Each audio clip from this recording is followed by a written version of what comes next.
Әкиет Татар дәүләт курчак театры яна яңа премьера белән сөендерә. 31 октябрь һәм 1 ноябрь көннәрендә Бүре һәм Җиде кәҗә спектакле уйналачак.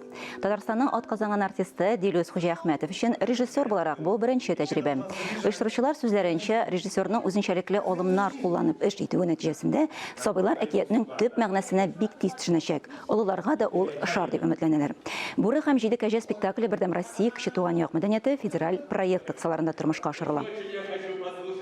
Bir Курчак театрында ул инде роль өстендә эшләгәндә дә син читтән үзеңне ничек булыр микән, шуны карарга тиеш, үзеңне белергә тиеш.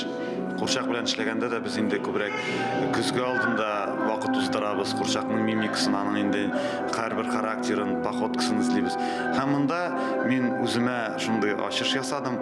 Читтән караганда, әлбәттә, теге бик уңайлы кебек аларга әйткәндә, әкереп үзең эшли башлаганда, бу Курчак алай эшли алмый икән дигән шундый вакытлар килеп чыкты.